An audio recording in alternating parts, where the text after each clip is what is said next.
এনসিপির সর্বশেষ তথ্য জানাতে নেত্রকোনা থেকে আমাদের সঙ্গে সরাসরি যুক্ত হচ্ছেন সহকর্মী মুখলেসুর রহমান খান। মুখলেস, এনসিপি তো তাদের পদযাত্রা স্থগিত করেছে, তো কেন হঠাৎ এই সিদ্ধান্ত বদল করা হলো, কি বলছেন তারা, জানাবেন বিস্তারিত।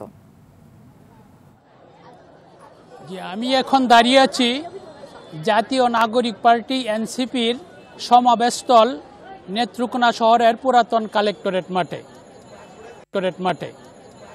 একটু আগে আমাকে এনসিপির কেন্দ্রীয় সংগঠক নেত্রকোনার কৃতি সন্তান প্রীতম সোহাগ জানিয়েছেন তারা পদযাত্রা স্থগিত করেছেন, শুধু সমাবেশ অনুষ্ঠিত হবে। এখন উনি আমাকে আরও জানিয়েছেন যে নেত্রকোনা জেলার 10 উপজেলার বিভিন্ন উপজেলা থেকে তাদের নেতাকর্মীরা সমাবেশস্থলে আসতেছেন। বিভিন্ন রাস্তায় যানজটের কারণে তারা আসতে দেরি হচ্ছে। পাশাপাশি আইনশৃঙ্খলা বাহিনীর সদস্যরা শহরের বিভিন্ন পয়েন্টে তাদের নিরাপত্তার কাজ করছেন। আমরা এখন সমাবেশস্থলে আছি। সমাবেশস্থলে গণমাধ্যম কর্মীবৃন্দ আছেন, নিরাপত্তা বাহিনীর কর্মীবৃন্দ আছেন এবং স্থানীয় কিছু নেতৃবৃন্দ রয়েছেন এবং নেতাকর্মীরা এখানে নেত্রকোনা জেলার আটপাড়া উপজেলার এনসিপির নেতাকর্মীরা সমাবেশস্থলে এসেছেন।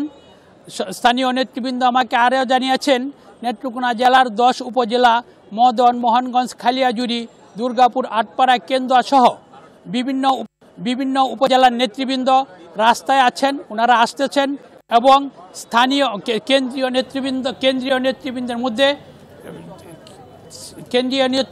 মধ্যে নাহিদ ইসলাম, নাসিরউদ্দিন পাটোয়ারি, সার্জিস আলিম সহ অন্য নেতৃবৃন্দ ইতিমধ্যে সার্কিট হাউসে অবস্থান করতেছেন। তারা কিছু ধন্যবাদ আপনাকে।